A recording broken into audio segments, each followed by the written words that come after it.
I'm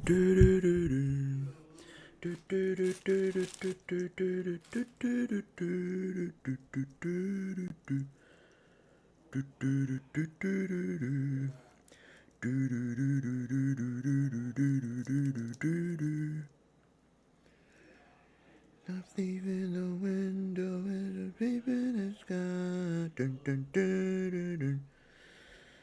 Dun, dun, dun, dun, dun,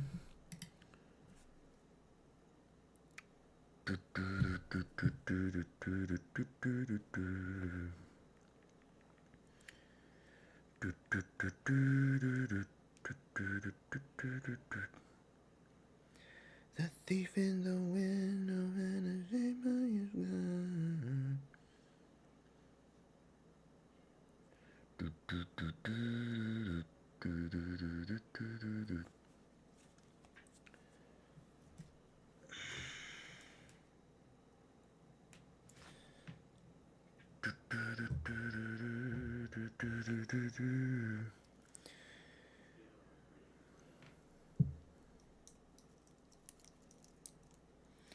Fucking.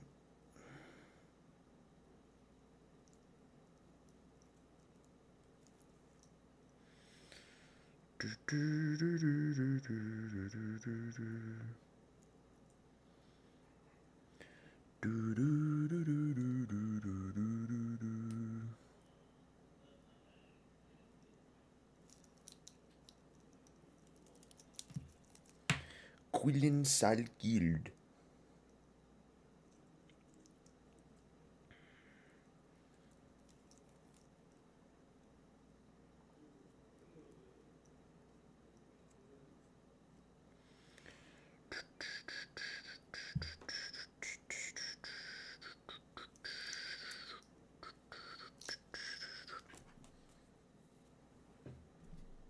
The Beast. Ladies and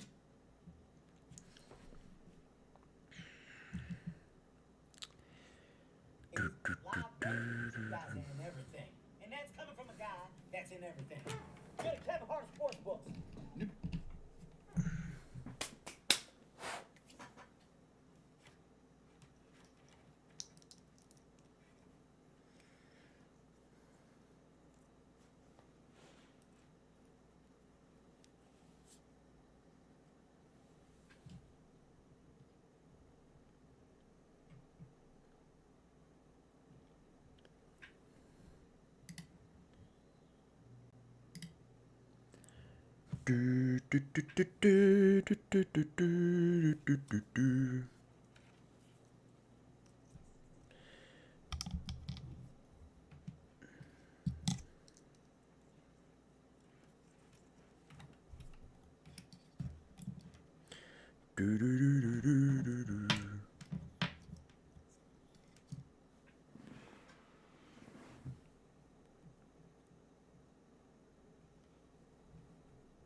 Start the fucking fights!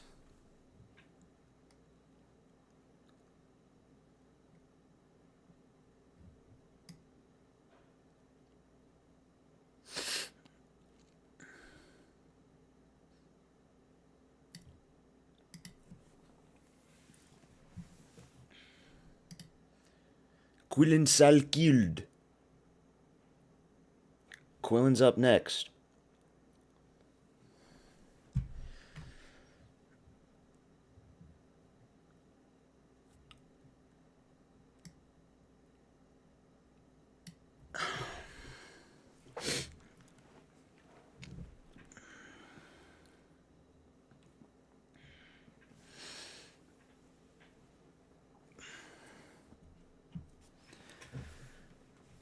Let's go, Quillen.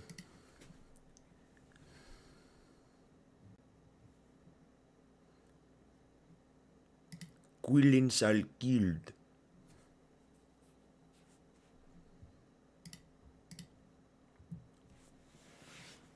What's up, Jimmy? You might be right about Volk winning the Australian judges and that Awfully fight. Dude, that Awfully fight, man.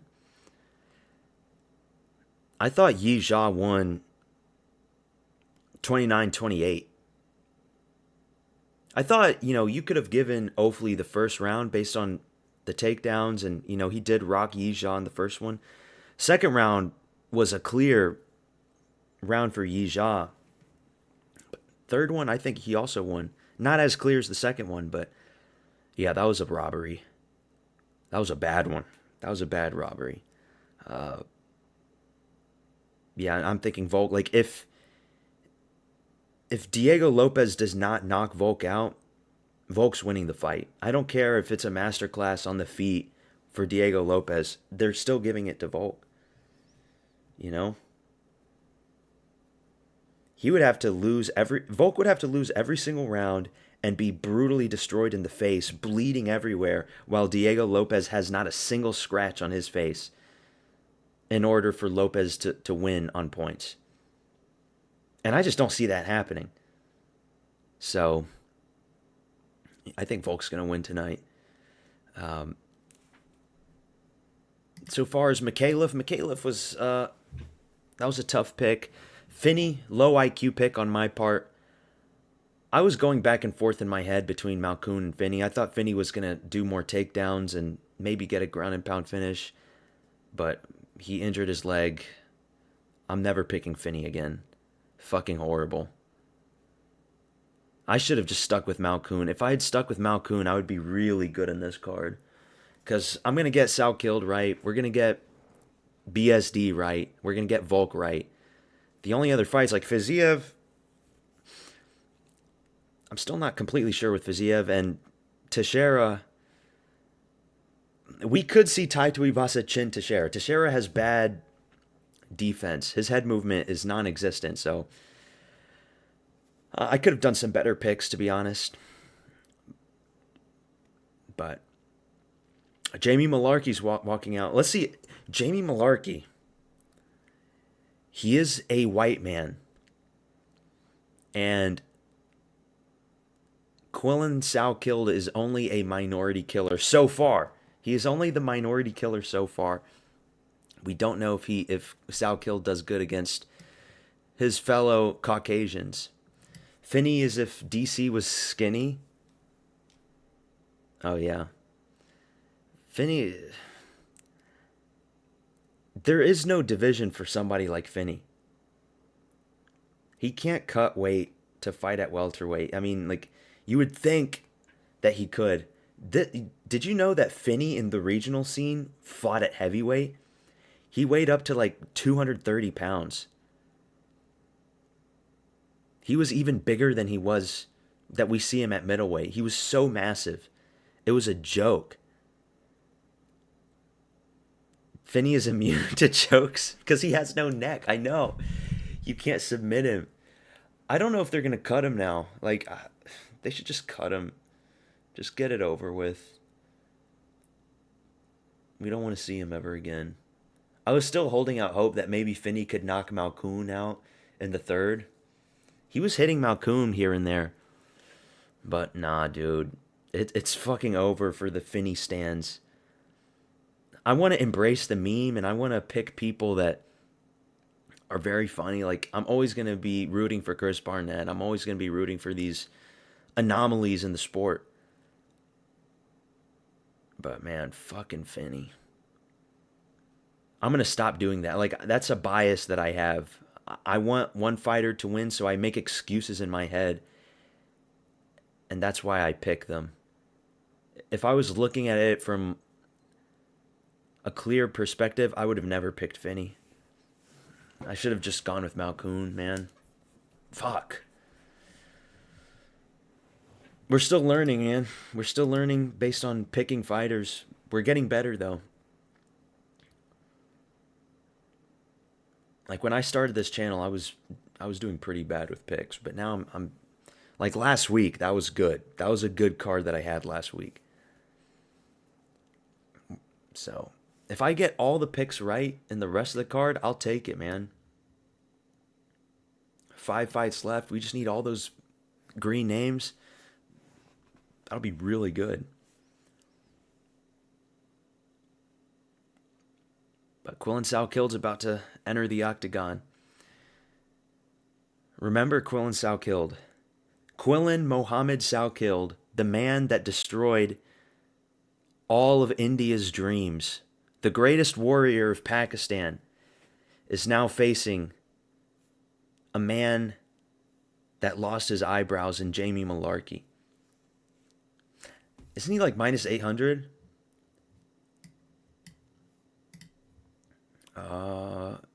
Oh my god, dude. He's minus 1200. It's got to be a round one knockout, man. He still doesn't have a nickname. He needs to change his name to the Redeemer.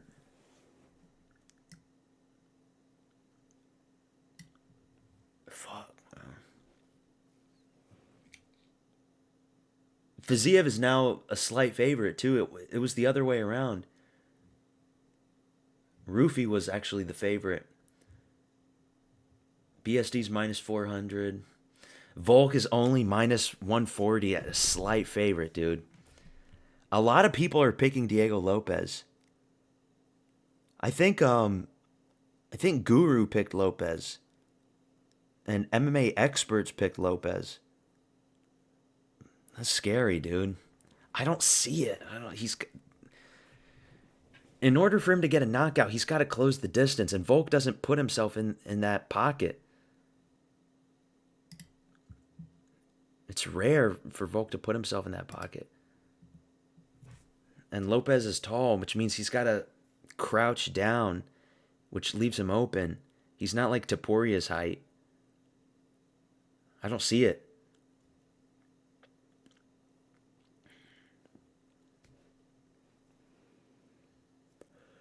There's Salkild. Salkild with a lot of acne scars.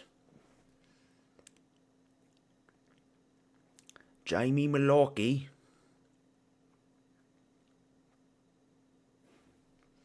It's like Malarkey does have eyebrows. It's just they're blonde. So it blends right into his pale skin. That sucks, dude. If he had like dark eyebrows, he'd probably look better.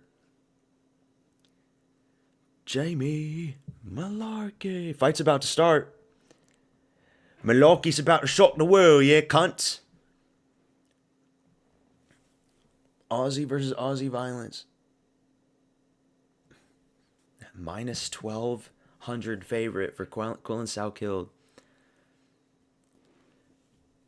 Quillen with the pedo mustache. Well, you know, in Pakistan, they marry little girls, so he's just living up to his Pakistani heritage. Fight's about to start. He did not walk out with the Pakistani flag either.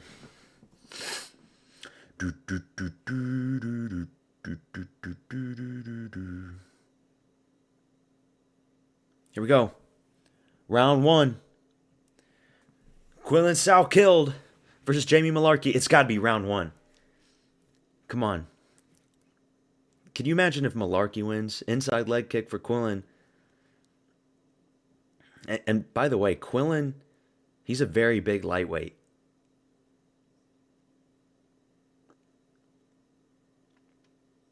Another inside leg kick. Ooh, takedown attempt for Quillen. He gets it easy. Damn, that was a good shot. People forget, man.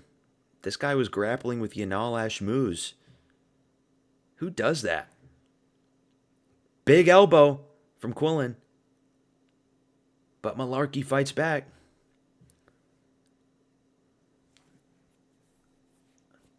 People forget, man. Malarkey, he's a marauder.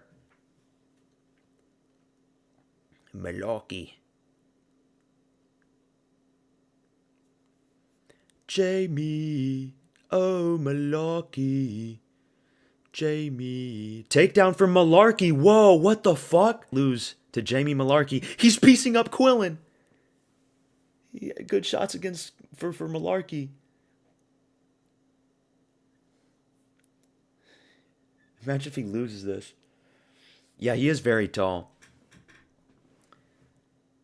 And he's not super skinny. Like, he's got some muscle definition. Good body type, you know? There's a good kick from Quillen. Another takedown attempt from Quillen.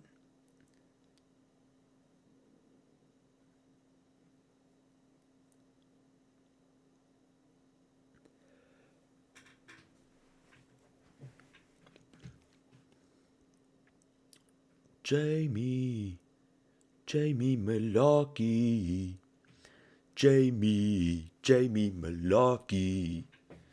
Oi, oi, cunt. Don't fucking make fun of me eyebrows, ya cunt. I have a medical condition, yeah?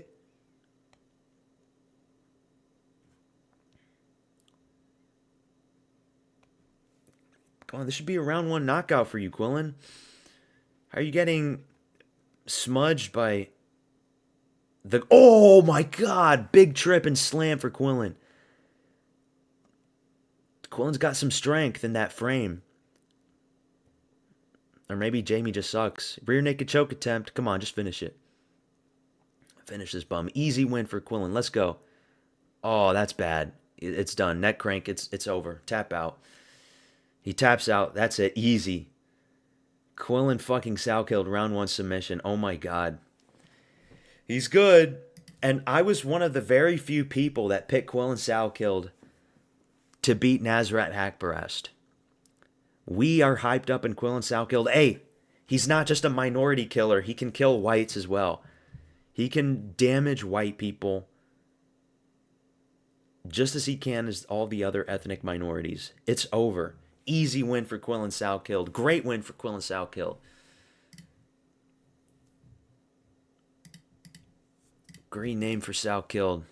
There we go. We got 6 right so far. 6 right, 3 wrong. Damn, he got that inside trip. Boom, giant slam. Just bullies him. You just know there's people out there that were putting some money on Malarkey. Nasty neck crank. Damn. What did I pick Sow-killed for? I think I picked him for round 1 knockout. I gotta go back on Tapology. Did I do knockout or submission? I remember I did it for round 1, but I can't remember. Let's see.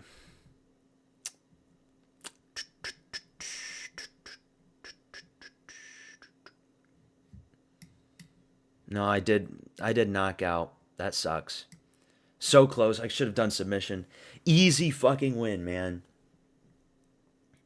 Damn, and I had Elikana for submission in round 1, but not the second one. Rouston, round 2. Worst pick. Oh my god. What was I thinking? See, that's what I'm talking about. Like, I'm getting better at picks, but that was a retard pick. Finney round 1. My rationale was that Finney was going to get a takedown and he was going to get some ground and pound shots. McAuliffe, I got McAuliffe, but not knockout. Ofley decision, a robbery, and these shitter fights.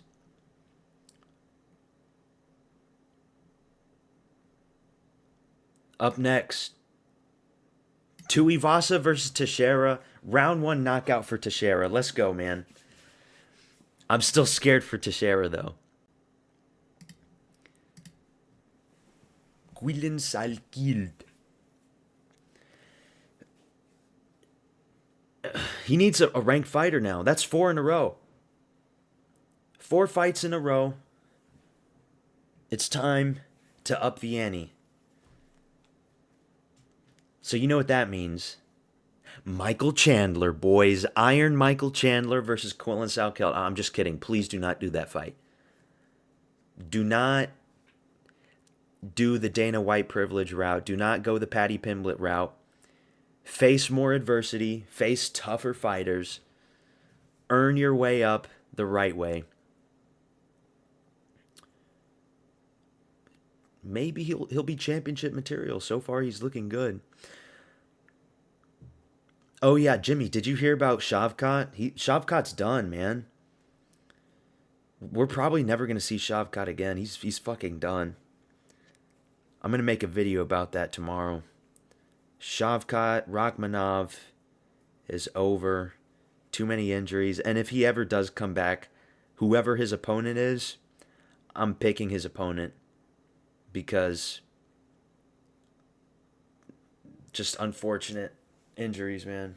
Quillen Salkeld calls out for the top 15. There we go. Let's look at the rankings real quick. Somebody that's not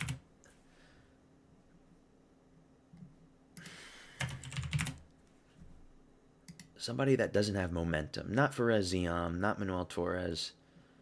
Somebody that lost their last fight. Let's see. Moik's got a fight. Not Michael Chandler. There's really not much.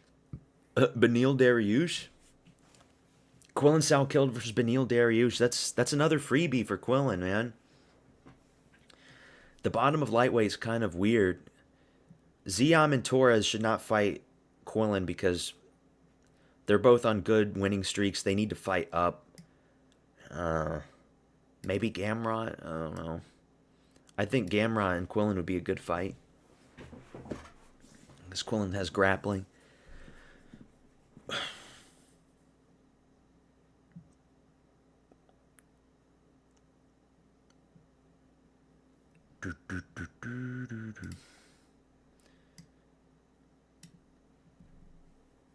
Damn, Shavkat's fucking done. It's over for Shavkat. It is over, friends. Do do do do do do do do.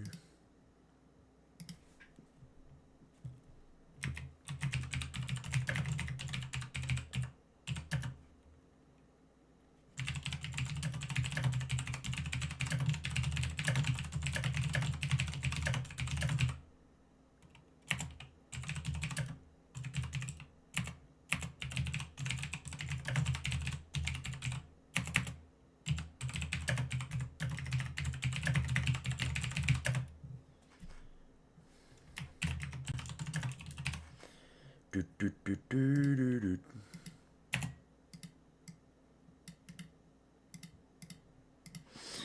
Ortega's injured, not fighting Moicano. Oh, yeah. I forgot. I saw that. I don't know what's up with Ortega.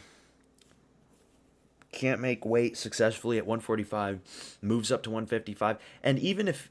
I don't think Ortega even lasts long at 155.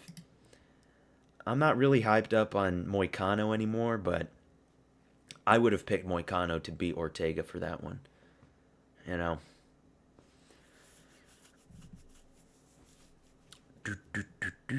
I'm still happy with my McAuliffe pick.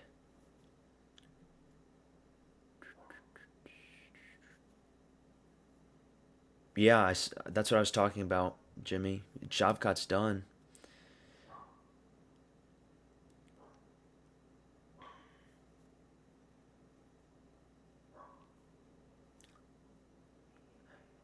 kind of want to see Teofimo Lopez versus Shakur, but I'd rather watch MMA. Oh my god, what? Oh my god, dude. Jarrell Miller had a toupee and it's getting knocked out. What the fuck? Oh my god.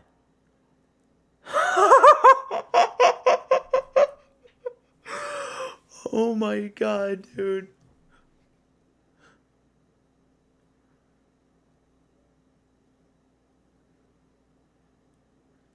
Big baby Jarrell Miller lost his toupee against Kingsley eBay. That is so bad. That is so embarrassing. He just forgot to glue it the night before. How do you forget to glue it?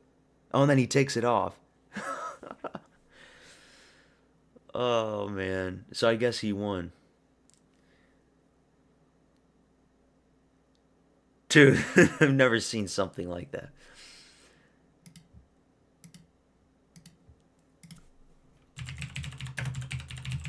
Do you watch boxing, Jimmy?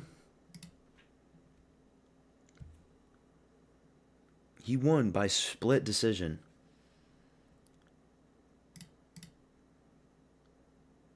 I only watch boxing when there's like big events. Like Teofimo Lopez versus Shakur Stevenson. We already know Shakur Stevenson's going to win. Slick black boxers always beat Mexican power punchers, it seems like. It's going to be like Crawford versus Canelo again. It's going to be like Floyd Mayweather against all the Hispanics that he beat. It's going to be the same situation. Lopez has more power. He's going to be swinging and missing. And Shakur's just going to be running around the ring, picking him apart. Unanimous decision win for Shakur Stevenson. Like, yeah, I want to watch it, but if you have to pick between UFC and a boxing fight like that, you have to watch MMA, man. With heavyweight boxing, it's different, though. Shavkat is the cruise of welterweight to never win a title. Shavkat's going to be like Zabit, man. Years from now, everybody's going to be wondering about Shavkat. The big what if. You know, this guy could have been the champion, but no. He's going to be out for another 10 months. By that time, the welterweight division's going to move on. He's ranked number 2 right now.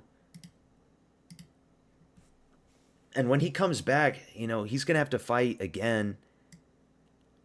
Whoever it's going to be. And unless it's like Sean Brady or something. I'm picking so many of these guys to beat Shavkat. An injured Shavkat. Now, maybe he could shock the world. You know, Habib had an injury and he was out for like a year and a half. And he came back and became champion. So there might be a situation like that, but I'm not buying it. It's a leg injury. He's on crutches, dude. It's over for Shavkat. That fucking sucks, man. That was a big one. Shavkat was a good, hyped up name. And he was so close. But now he's done.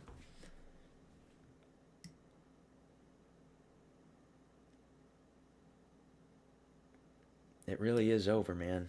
Gonna fight Buckley with that tweet. They'll probably do that fight, you know. What was that tweet that he said? He called him a monkey or something? Or no, he called him a black boy. You know, Kazakhstan, Central Asia, very different world over there.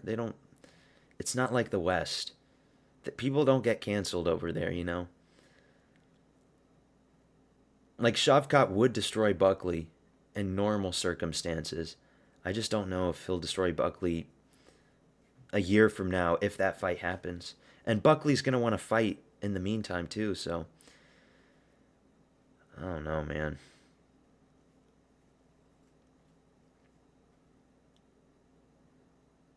Who can Buckley fight? Buckley similar to like Finney and these like short, stocky black guys. Do you remember Marcus Brimage? That like 5'3" black guy that fought Conor McGregor, and I think in his UFC debut. That's what I was thinking of, like guys like Finney and Buckley, really short, but uh, I'm not really hyped up on Buckley based on his performance with Usman.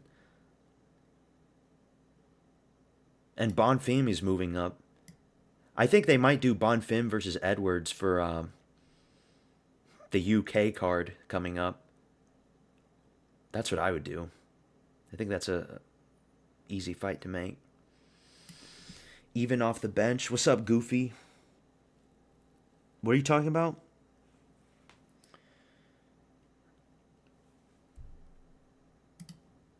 Here we go. Taliesin Teixeira's walking in.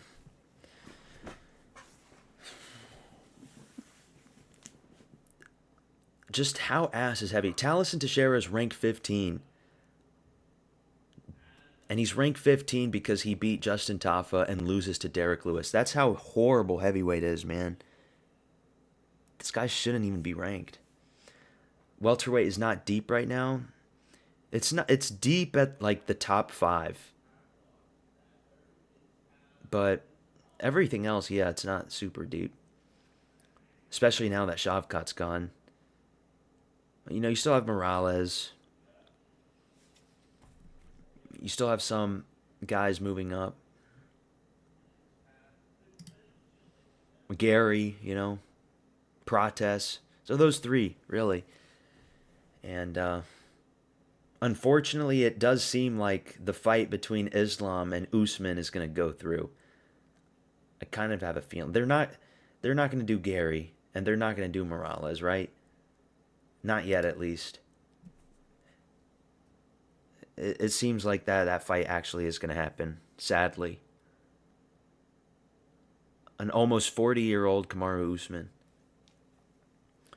Ty about to do a shoey over Teixeira's limp body. I'm saying, like, yeah, Tuivasa does have a puncher's chance, and Teixeira has horrible head movement. But, dude, he's 5-fight losing streak. He weighed like 320 pounds 2 weeks ago. Come on, man. The Usman fight is a good one, even though it's silly. If it was a prime Usman, it would have been a good one. I don't know about now. Yeah, you know, Usman had a great fight against Buckley, but Usman's even older now. And that 5th round with Buckley and Usman was slowing down, and he was getting hit. So the only way for Usman to beat Islam, he's got to knock him out and finish him out in like the first 3 rounds. Because if he doesn't, Islam's going to win.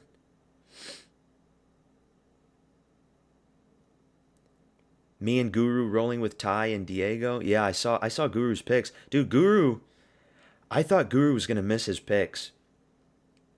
Guru has always been consistent. Like, he always uploads for every card.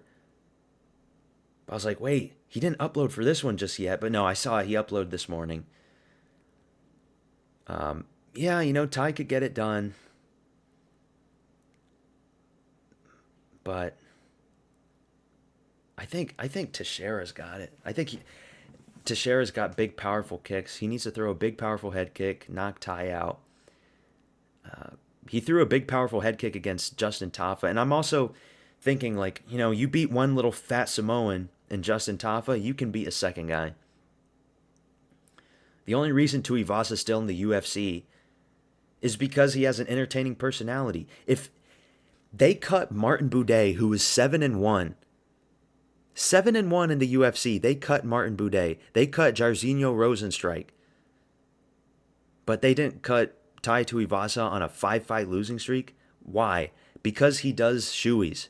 Because people like to watch him. That's fine and all, but I'm just not like, oh my God, he looks in horrible shape, dude. That's the fattest he's ever been. It's a tough one. If he didn't have the fucked up knees too. Oh yeah, Usman, he's got those knees, man. Well, he was poking fun at that. I'm not really worried about the knees all that much.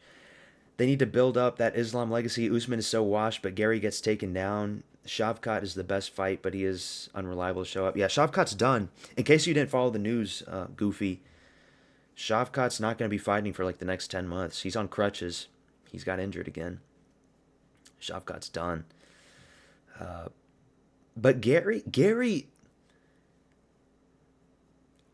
he has decent takedown defense, actually. He defended quite well against Shavkat.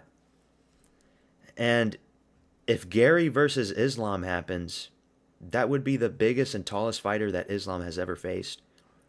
And it would be Dagestan versus Ireland all over again, just like Khabib versus McGregor, just like Usman and Paul Hughes. That fight would sell. It would be a big fight. Guru's placing his picks off nonsense now, though. I don't know. The Tafas are so bad, though. Yeah. I saw Teixeira's last good win. It was so bad. They're both so bad, but somehow Teixeira's looked worse. Well, it was Tafa's win. It was against Tafa. But are you talking about the Arthur Lopes fight in the Contender Series? That one was bad. Yeah. Shavkat wasn't committed to the game as it is, though. Yeah. Here we go. Fight's about to start. Taliesin Teixeira, minus 300 favorite. He's got a nice spider tattoo on his chest. Please don't let me down. He's 6'7". Come on. He's 6'7". He's a big fucking Brazilian. Just keep the distance. Teeps to those. He needs teeps to those big fat jelly rolls. That big fat muffin top on Tai Tuivasa. Head kick, jabs, keep the distance. It's an easy fight for him to win. If Teixeira loses this fight, I'm never picking him again. He loses to everybody else. He loses to everybody else if he loses this fight right here. If Tuivasa loses, cut him from the sport forever. Let me get this shit ready. Mark Goddard, Australian bias. Aussie bias, here we go. Nah, this isn't going to decision. Somebody's getting knocked out. Here we go, round one. If you don't know, now you know. Here we go. Teixeira versus Tuivasa. What is... Oh my god, Teixeira's so bad. Single leg. He takes Tuivasa down with a single leg. He's got wrestling. Taliesin Magomedov Teixeirov. Dagestani Teixeira, dude. Ground and pound from Teixeira. Who expected a takedown attempt from Teixeira? What the fuck? Big ground and pound shots. Big elbow. Let's go, Teixeira. Beat this fucking walrus. This fucking cow. On a 5-fight losing streak. Beat this fucking cow, dude.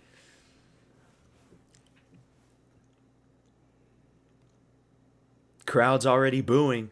That's bias, man. The Aussie crowd is booing. Who would have thought? Let's go, Teixeira.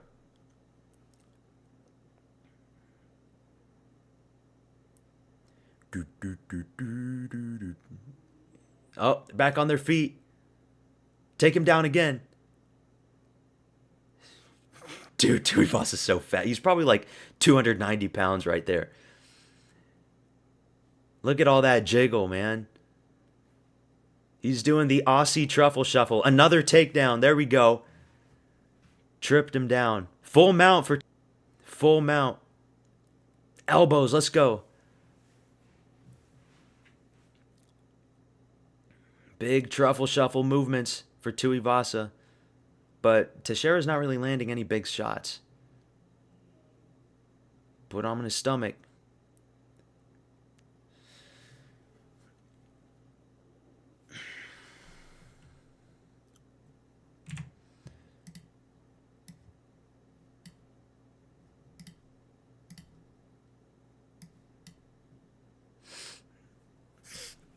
Let's go, Teixeira.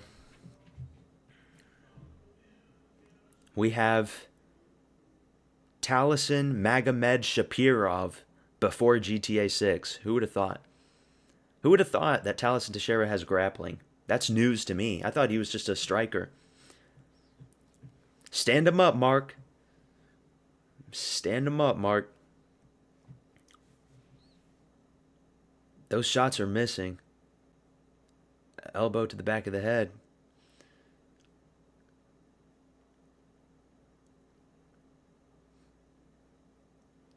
Look at that fat gut from Tuivasa.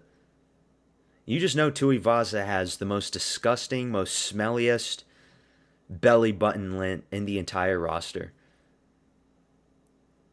Big shots from Teixeira. Actually, no, they're not really that big. Tuivasa's going to survive the first round, it seems. But those shots are landing. Elbow to the back of the head again. Mounting a walrus. He literally is a walrus. If Tuivasa was any animal, he would be a fucking walrus. He looks just like a walrus. Give him some tusks, and he looks exactly like a walrus. Aussie bias, man. If Tuivasa was on top, they would be cheering.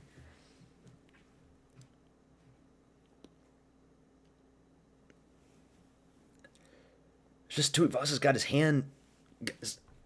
He's got Talison's hand trapped. There we go. There's some good shots. 10-8 round maybe with these shots. Another elbow.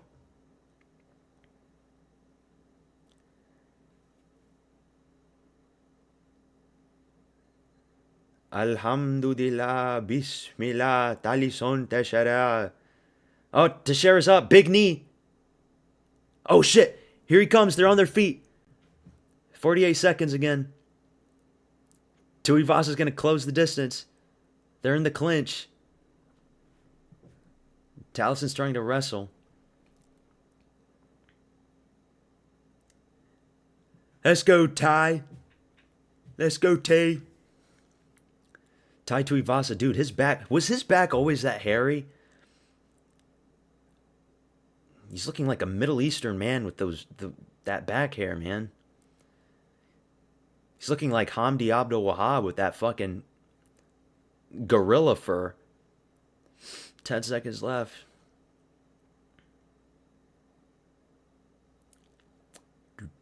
Round 1 for Taliesin Teixeira. I thought it was going to be a round 1 finish. Taliesin with the grappling. Australia is booing. They are booing this man.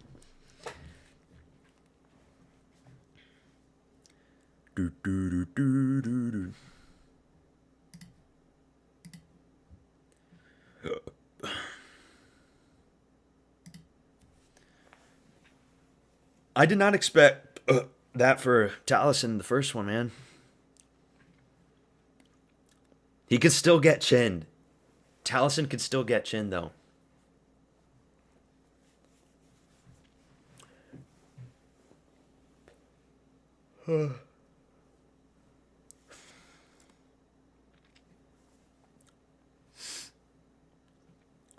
And I've been in a shed, no amount of bananas gone. Here we go, round 2. Head kick KO. Let's go, man. Head kick this bum. Head kick this fucking walrus. There's a front kick. Imagine if that front kick landed.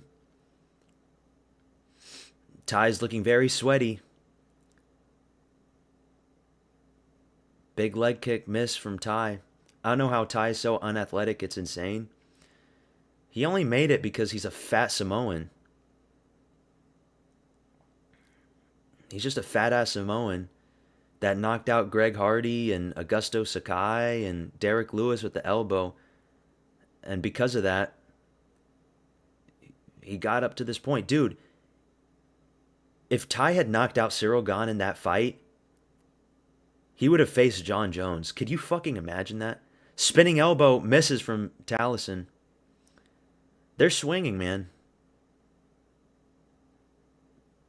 Oh, man. Ty looks really slow. Dude, look at the truffle shot. Big body kick from Taliesin. There we go. Oh, my God. That shit is jiggling so bad. It looks like a second asshole. He's got like a tattoo in his belly button. It looks like he's got a second asshole on his stomach. Big leg kicks from Ty. That's another thing about Ty. He's got big leg kicks. He was chopping the leg kicks against Volkov. Talison's got to be careful.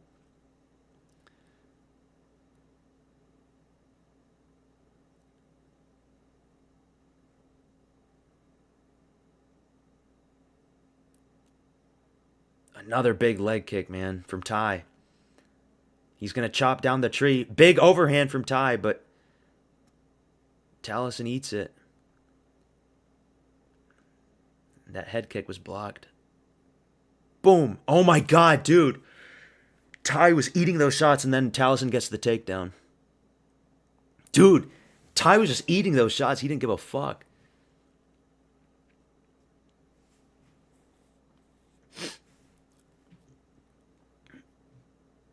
Yeah, Ty is just embarrassing. This is the reality of heavyweight MMA. I've always said they need to pay heavyweight fighters more money. Ty's shorts is coming out. Ty's ass is about to pop out just like chocolate Peppa Pig.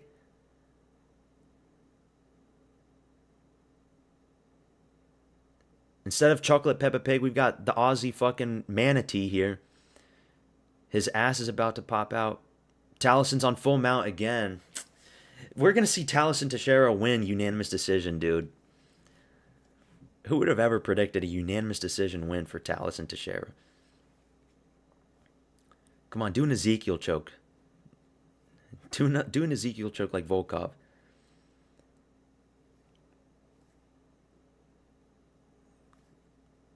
Now he's got the back. Ty looks exhausted, nodding his head. It's over. Worst thing about heavyweight. Heavyweight is hit or miss, man. I have a love and hate relationship with heavyweights. Big shots from Talison. And Ty's just eating them.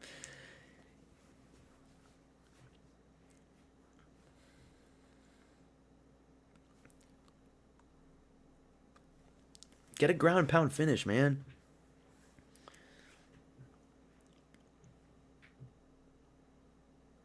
Full mount again. Finish him. You're on full mount. You have to finish him. Seems like Talison doesn't practice any ground and pound. Is he going for an Ezekiel choke? He's trying to do an Ezekiel choke. He was going for it, dude. Boo.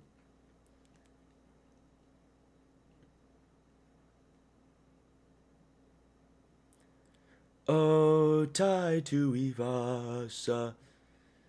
They gotta cut him, man. What's next for Ty after this? Ty versus Steven Asplund in the Apex? How do you justify having a guy on the UFC roster that's going to be on a 6-fight losing streak? How do you justify that? I mean, that's like Tony Ferguson. Yeah, they need to cut Ty after this, but they're not. They're not, Goofy. The reason why they don't cut Ty is because he's got an entertaining personality. He does shoeies. He can't even stand up. He's so fat, it's over. He can't even stand up, man. Teixeira's either going to knock him out in the third or he's going to win on points. He's gassing himself out. Send him to light heavyweight. Goofy, you know damn well Tai Tuivasa can't make 205. There's no way in hell he's making 205. Even if he's on Ozempic, he'll never make that weight cut. He is so fat.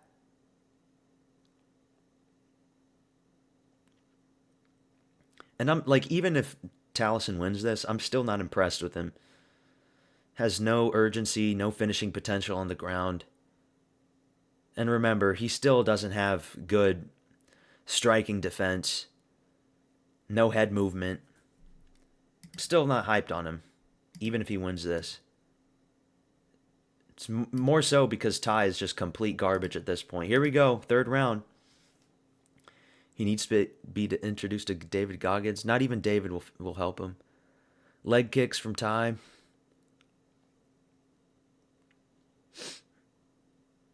Big body shot from Tai. But man, Taliesin is sloppy, man.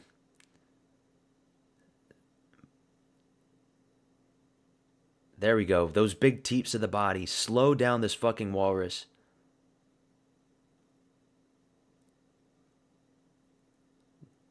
Another takedown attempt. Oh, this is sloppy.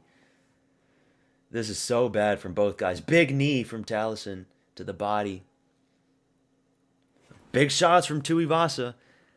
Dude, Taliesin has no head movement at all. He's going to get cracked. He could easily get cracked.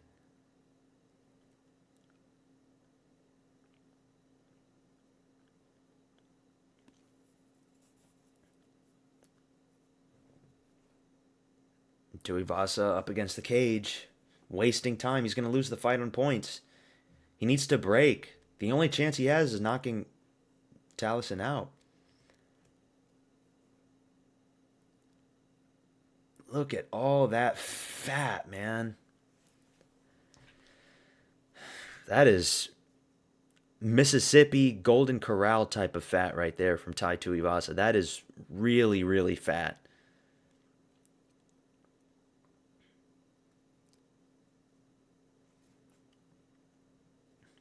Teixeira by decision. Big shots. Oh, big shots from Tai. He's swinging. Oh my God, Tai's swinging. Teixeira's rocked. His head movement is terrible, dude.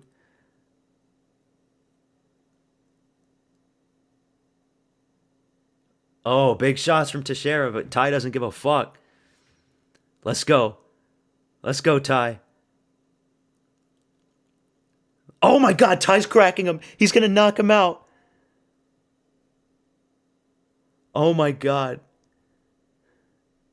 And now Tuivasa goes for the clinch. This is so sloppy.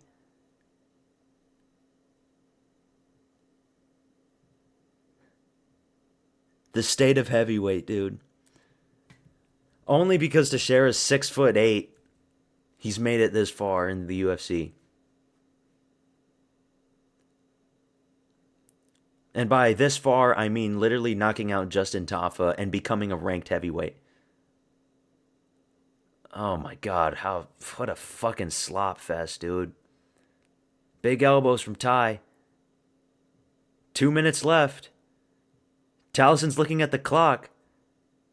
Teeps to the body. Oh my God, they're...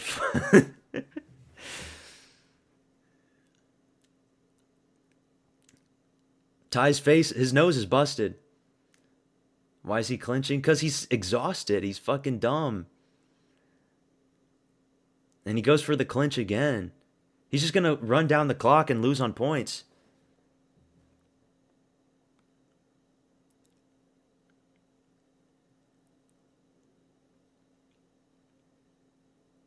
Minute 25 left. Nothing's happening. There's some big shots in the pocket. Body shots from Tai.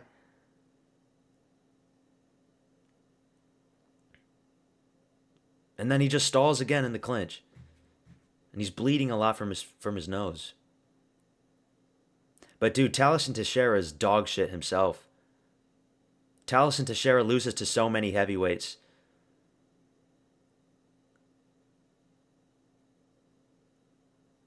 Now they're on the ground. Tai's exhausted. Tai would have lost this fight if he was in better shape.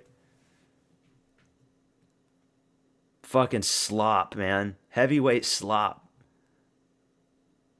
I'm embarrassed I have to even pick a fighter in this fucking fight. Heavyweight fucking slop right here, folks. High level mixed martial artists. Ranked heavyweights, too. These aren't unranked guys. They're both in the top 15. 20 seconds left. Big shots to the body.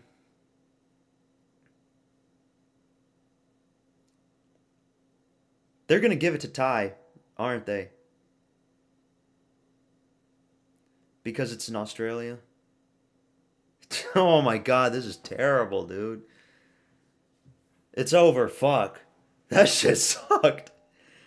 Oh my god, dude. He almost got a title shot. I know. 29-28, Taliesin Teixeira. They're going to give it to Tuivasa, though, aren't they? The fucking Australian judges are going to give it to Tuivasa. But it should be 29-28, Taliesin.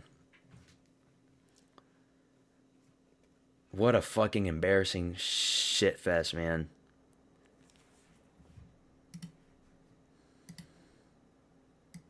That was horrible. Taliesin has no. Both guys suck. Cut both of them. Who can Taliesin beat? Taliesin Teixeira loses to Steven Asplund. He loses to Brando Pericic. But because he's a ranked fighter, he's got to fight upwards. He loses to so many guys, man. Let's look at heavyweight, man. Talison's 15. He'll be 12 right now. Dude, Taliesin versus Shamil Gaziev.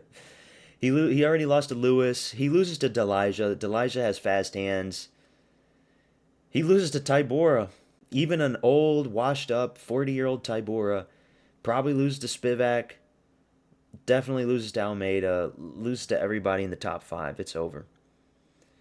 They're going to give it to Ty, probably. I'm done with the UFC if they give it to Ty. Let's see. Who they give it to. That was so terrible. You're right, Jimmy. Here we go. Official decision. 29-28. Taliesin. It's got to be. All 3 judges. 29-28.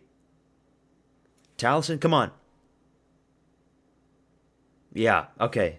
That's what I thought. So they got the right decision. There's no way they were going to give that to Ty. Even in Australia, even with the bullshit judges and shit. Taliesin Teixeira by unanimous decision. Who would have ever thought that, man? They've got a new fucking Brazilian translator. Who the fuck is that guy? What happened to our guy? Who the fuck is that guy, eh? What happened to our old Brazilian translator? They fired him, man. What the fuck? There you go. Green name for Teixeira, even though he doesn't deserve a green name.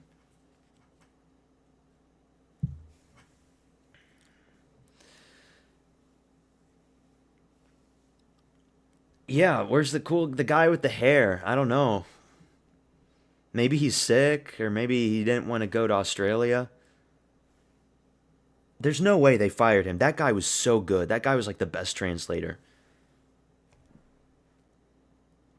There's no way they fired him. And he was always on the Contender Series too. Is that Talison's wife or his sister? It looks like his sister. They look the same. That's got to be his sister. Oh, embarrassing performance. Whoever Talison's next fight is, I'm picking his opponent. Even if it's Mick Parkin. If they do Mick Parkin, I'm picking Mick Porky Parkin. Mick English Breakfast Parkin beats this fucking bum. The only reason he's lasted this long in MMA is because he's 6'8". Why can't this guy just lose 30 pounds and hit the gym? Because that's heavyweight, man. These fucking slobs, they don't care. There's JDM. His hot wife.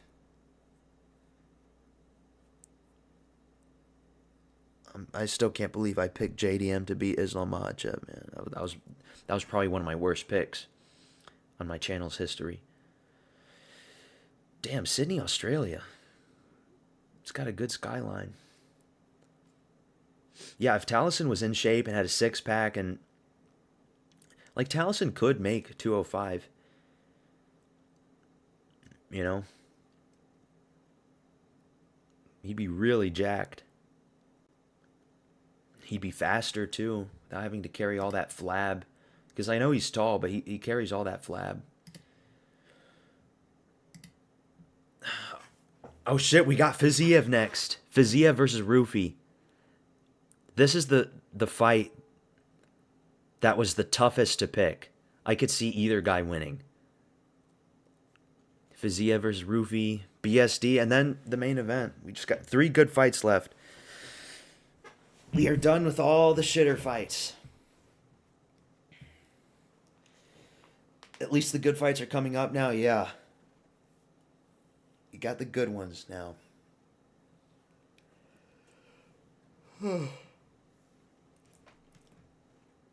Weston Sydney FTA. 6-fight losing streak. Or is it a 7-fight losing streak for Ty? Let's see. Ty.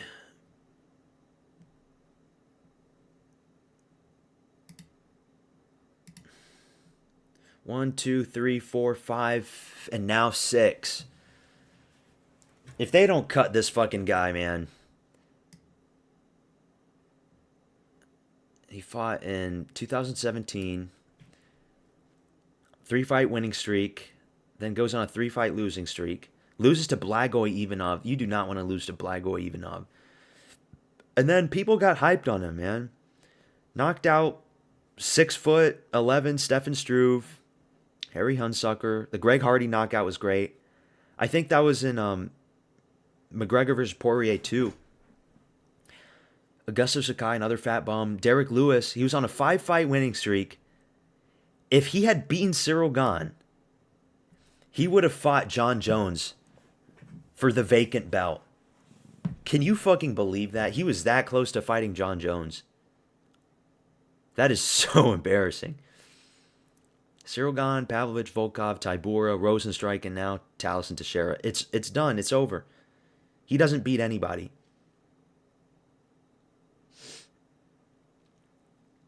Is this the fight of the night? Are you talking about Fiziev and Rufy?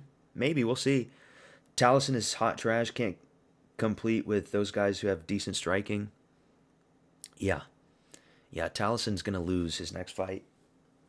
I don't see anybody ranked above him that he loses to at light heavyweight.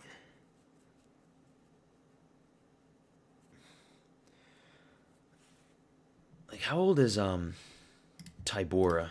I think he's like 41. Oh, no, he's 40. Even a 40-year-old Tybura beats Taliesin Teixeira. And that's the only guy that's ranked above Taliesin at this point that he has any chance of beating.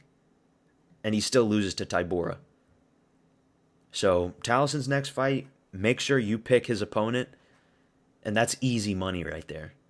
Easy fucking money.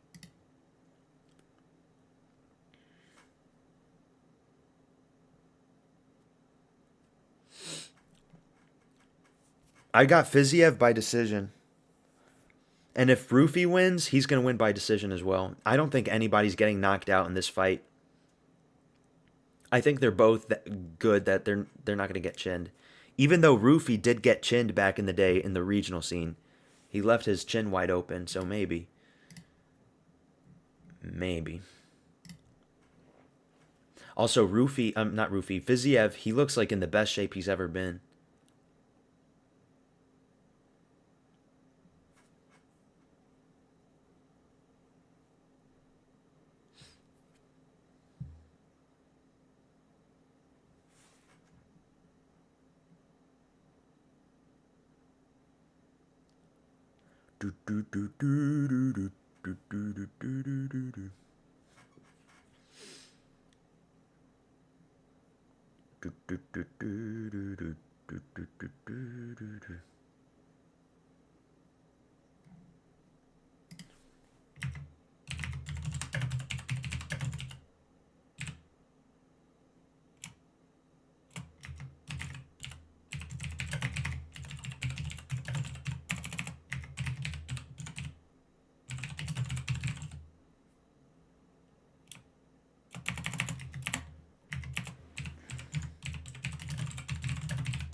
I love these fights where you don't know who's going to win.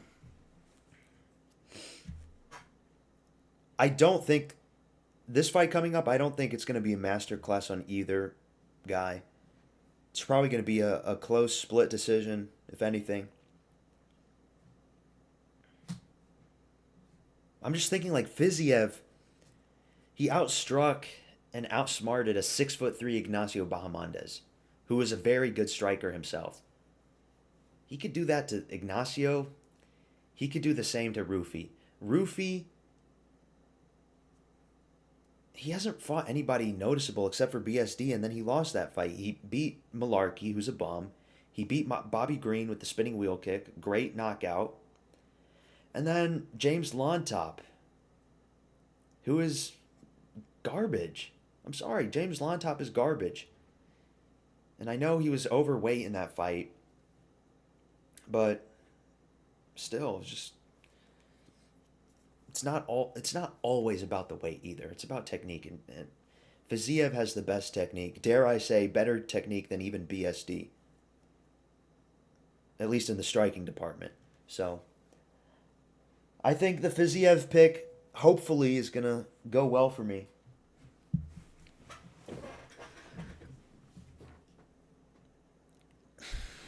Petrosian. We got an Armenian cutman. Petrosian, that's an Armenian name.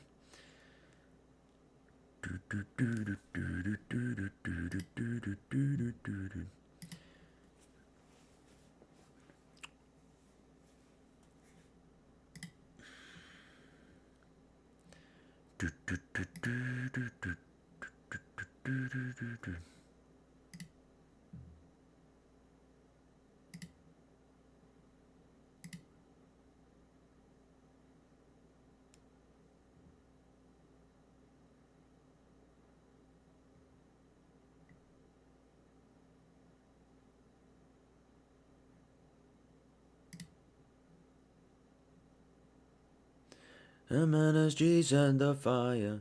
Been a minute, purified streets ain't on fire.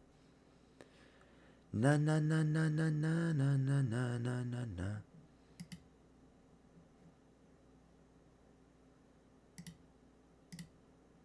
Takbir! Allahu Akbar! Takbir! Allahu Akbar! Alhamdulillah! Bismillah! Beat ain't on fire. And on a petrified and beat ain't on fire. Na na na na na na na na na na na na.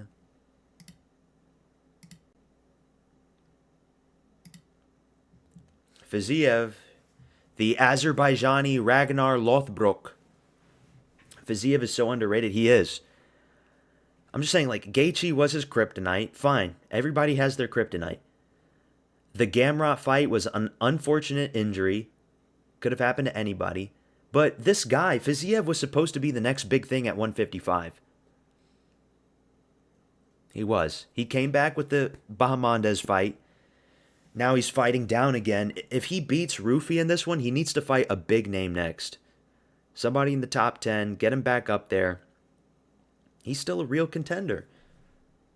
People sleep on Fiziev, man. And he's 32. Good age right now, in his prime as a man. 30 to 34, those are your prime years as a man. So, looks very buff. Great condition, great hairstyle. Azerbaijani, Muslim Ragnar Lothbrok, man. Guy looks like what every Scandinavian should.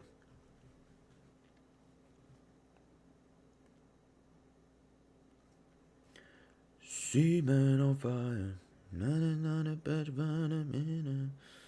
Rufy seems solid, but Fiziev has been in there with higher ranked, more experienced guys. His striking is so much better than Gaethje's also. Well, the Gaethje now, yeah, but I mean he lost to Gaethje twice. That's the reason why I picked him, is because Fiziev has been there with high quality opponents, and when Rufy was with a high quality opponent in BSD, he loses. So Rufy can still win. He can still shock me. It's still a very close fight in my opinion. Rufy, he's got that very fast left check hook that he dropped Lontop with. He's got spinning shit. I don't think he's going to catch Fiziev with any spinning elbows or spinning wheel kicks, but you never know, man. Fiziev also does have some takedowns as well. But Fiziev with his Muay Thai background, I just think he's got it. I think he got robbed in his first fight, and obviously going to that second short note, it's not a fair one. Yeah, you're right. I haven't rewatched that first fight in a long time, so I'd have to rewatch that one. Too many grapplers at 155 for guys like this, though. Yeah, for sure. 155 has always been a very dangerous division for strikers. It's always packed up because, like, most men are like 5'9" to 5'11", and those are the heights for 145, 155 guys. So that's why, like, these divisions, they have like 90 fighters on the roster, whereas light heavyweight and heavyweight only have like 30 fighters each on the roster. So 155 has always been stacked. And I don't think Rufy's ever going to become a champion. Ever. But here we go. Fight's about to start.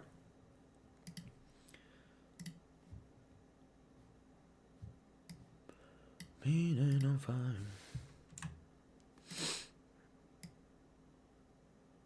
Baku. Phuket, Thailand. Is it Phuket or Phuket, Thailand? A Muay Thai Azerbaijani Ragnar Lothbrok. Rafael Fiziev.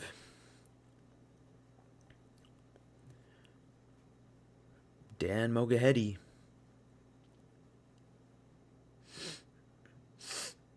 Standing on fire. Here we go, man. 100% robbed.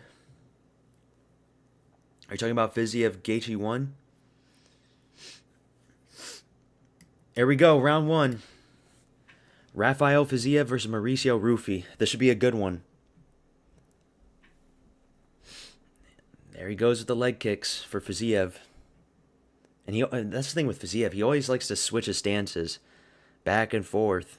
That switch hitter style as well.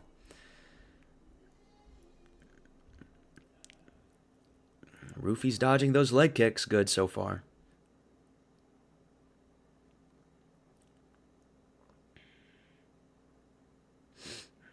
Yeah, he's tall.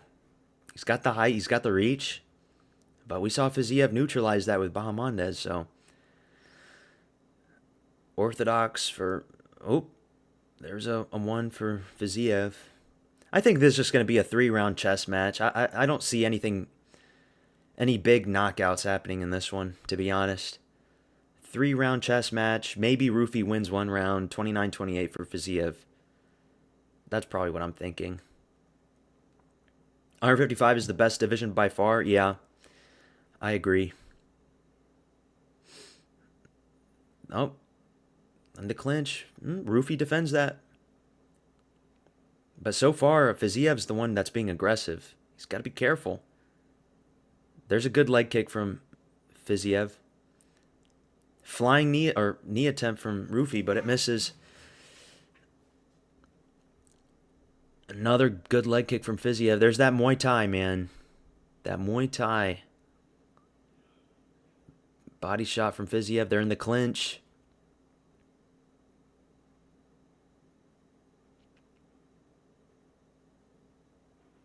Rufy does have a sick back tattoo. I'll give him that.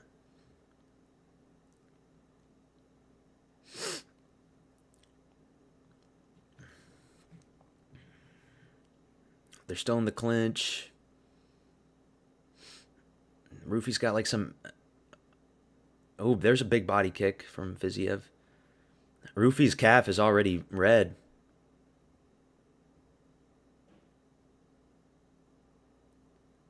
There's a jab from Rufy. Body kick misses. Dude, Fiziev's got to be careful with that body kick. Remember what happened to Gamrot. If that shit lands on Rufy's elbow, that foot's going to break again. You got to be careful. Dude, Fiziev only threw like 2 decent kicks on that calf, and it's already purple. That's crazy. Rufy's left leg. Look at Rufy's left leg, man. That shit's already showing so much damage. Another leg kick attempt.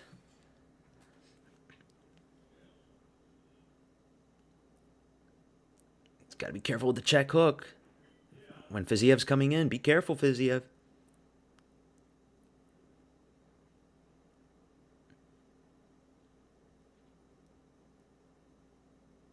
Ooh, there's some good shots by Rufy. Oh, good shot from Fiziev there with the right. Rufy's more of a counter striker. Yeah, but he's not even throwing shit. He's not even counter striking. Head kick from Rufy. But it was blocked.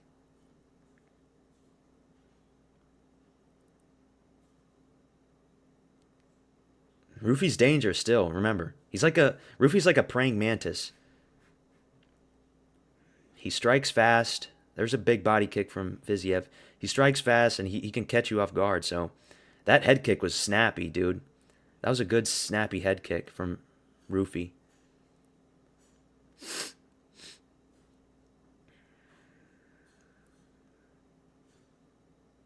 Oh, man. Rufy's fast. Dude, that's scary. Rufy is fast.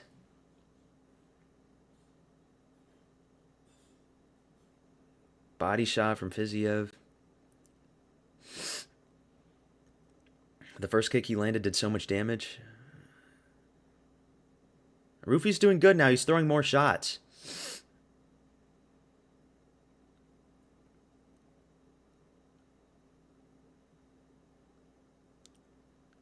Oh, there's an uppercut from Rufy there. Another jab from Rufy.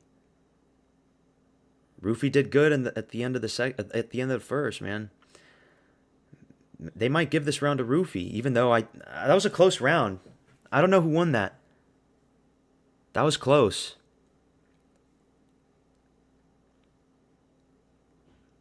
Some judges might give it to Fiziev, some judges might give it to Rufy. That was close. They might give that one to Rufy. Just because that last 2 minutes.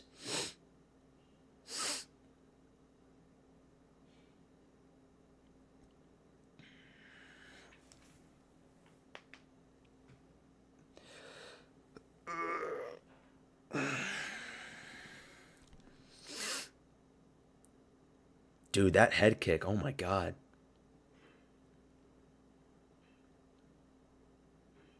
How the fuck did that head kick knock him out? Oh my God. That was a shin to temple head kick. He just ate it, man. Here we go. Round 2. No visible damage on any of the guys' faces. Round 2. Here we go.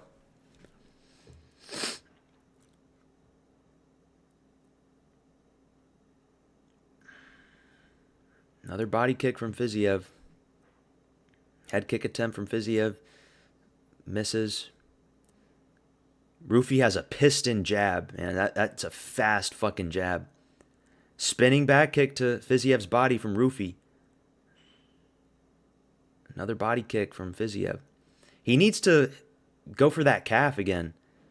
Outside calf kick from Fiziev. He needs to do that more. Another body kick.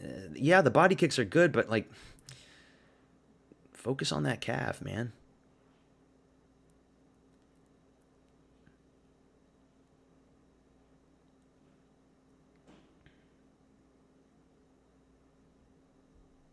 Another body kick. Oh. Swing and misses from both guys. Fiziev is good, dude. He is a decent fighter. I have to acknowledge that. I wish he never got injured with that Gamrot bullshit. And Gamrot, the piece of shit that he is, celebrated.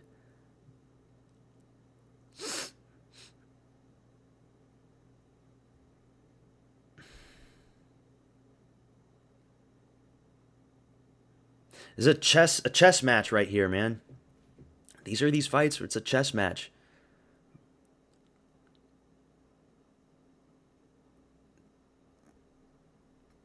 Jab from Rufy.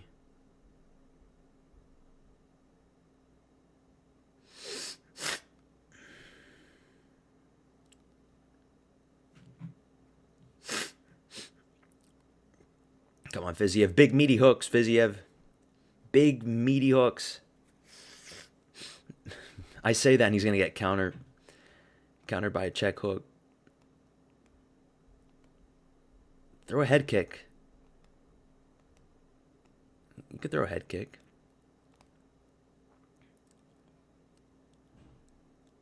Oh, good shot from Rufy.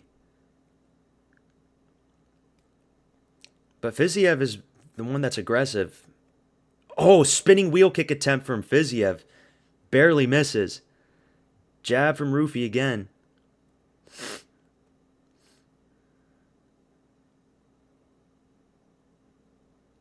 There's another leg kick from Fiziev.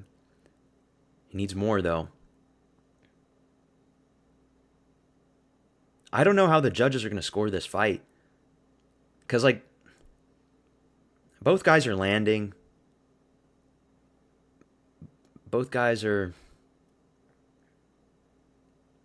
being patient.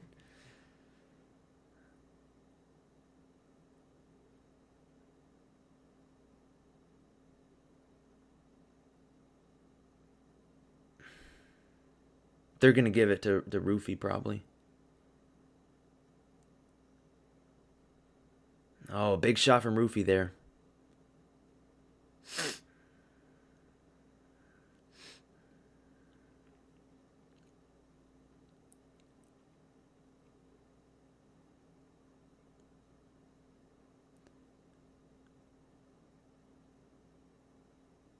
Fiziev should go for a takedown or something, man. Like, he's just doing body kicks. Man, that jab from Rufy again.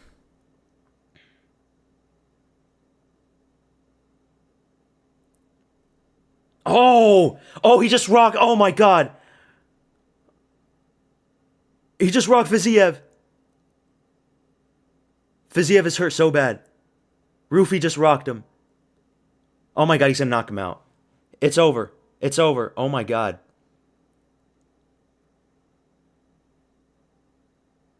Oh, my God, it's fucking over. Oh, my God, it's over. Stop the fight. Stop the fight. It's fucking over. Oh, my fucking God. Rufy just knocked out Fiziev. What the fuck? Oh my fucking God. Oh my fucking God. Oh, fuck. I thought Fiziev was gonna get it done, man. What the fuck? Not Fiziev, no, dude. Who could have predicted that shit, man? I like Fiziev, man. Fuck. He left him wobbly.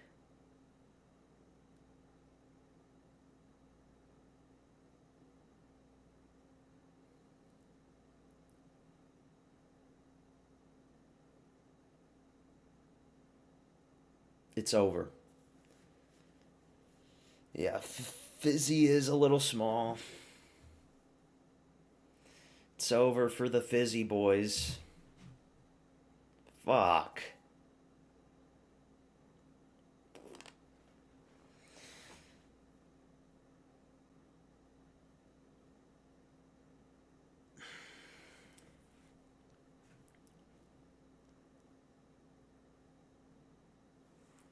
Okay, maybe I should have given Roofy better props. Whatever. There's no way BSD loses the next one. Damn, man. Fizzy have lost. Fuck. He got hit by that straight right. It just left him wobbly.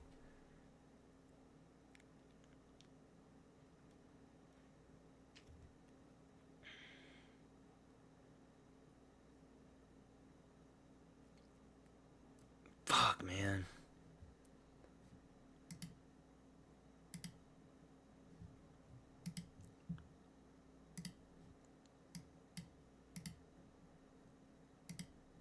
It's over.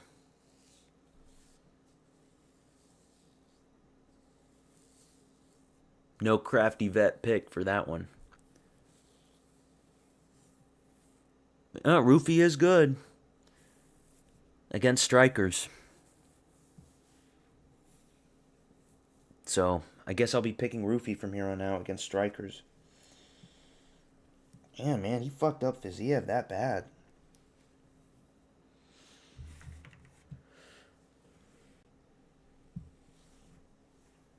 I did not want to get that one wrong. That was the toughest pick of the whole card. That Muay Thai is so bad at covering distance. Yeah. He's just going for too many body kicks. Should have mixed up some takedowns and then swing upstairs. Roofy's got a very fast jab. Very fast fucking jab.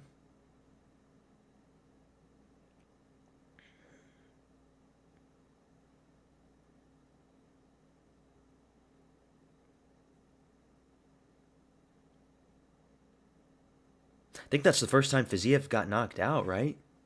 I don't think he's been knocked out before.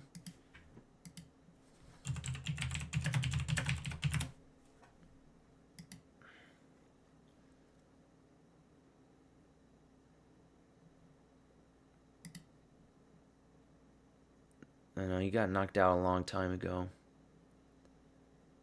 But oh, he got knocked out in his UFC debut. I never saw that fight. Damn, man.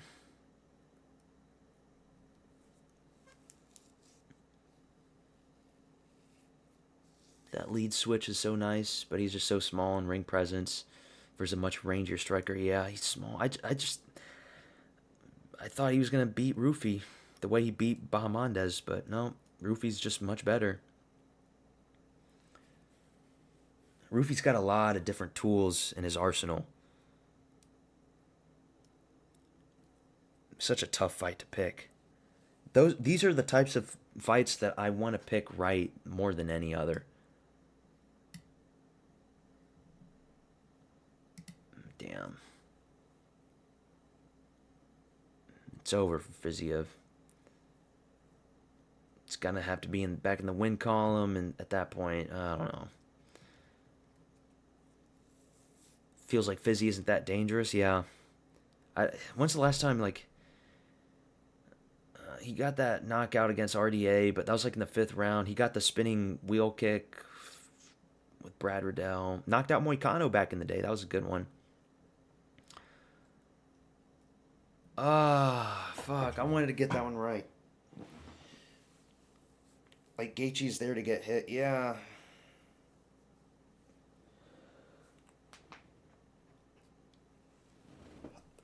I cannot get Volkanovski wrong, though. I hope to God I get that one right. It's that time off, silent killer of careers. Yeah, and I think it was it after the Gaethje fight, or it could have been after Bahamondes where he got injured or something. I should have taken that into the equation.